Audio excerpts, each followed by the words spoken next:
55 U.S. AI startups raised over $100 million in 2025. Wow. Sit with that one for a second. Now, lazy take, bubble is back. Yeah, that's probably comforting. Lets people feel smart without having to update their worldview. I get it, but it's wrong.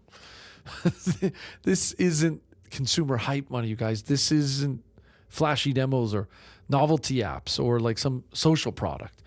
This is money going into infrastructure, really agent, vertical systems, probably more like the boring stuff, the kind of stuff you only fund when you expect it to run at scale and not break. Nobody writes $100 million checks for toys. They write them for things that are about to be relied on. The other thing that people probably are missing, when I read through this whole thing, models, they're not really the end game anymore. That race, mostly over. Everyone has access. Everyone can fine tune. Everyone can wrap in API. But this differentiation is more about control. So the money is moving to layers that decide what actually gets done, when it happens, in what order, across which systems, without really human hovering or approving or nudging or reminding.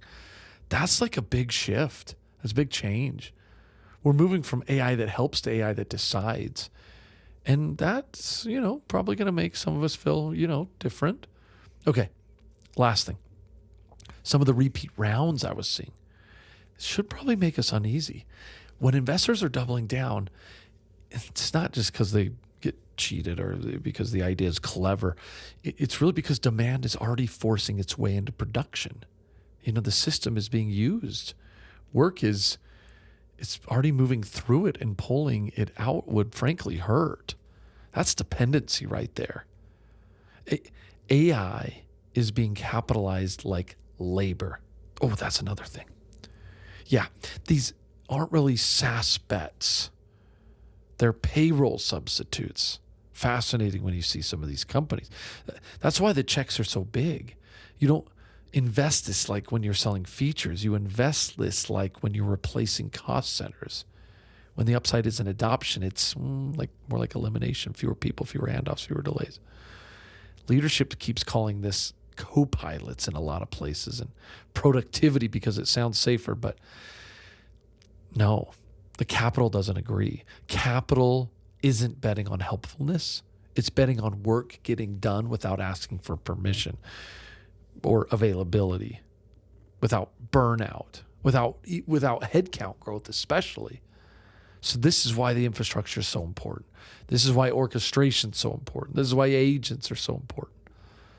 Because once work stops waiting on humans, the org chart, it's different. It's not a bottleneck. So I don't think this is a bubble. It's like a reclass here. AI isn't a tool category. It's becoming a labor category. And if you can see it this way, the funding actually makes perfect sense. So I don't think this is overhyped. I think what we should be thinking about is how long leaders are going to keep pretending this is about productivity instead of replacement. Because I think if you look at the money, that decision has already been made.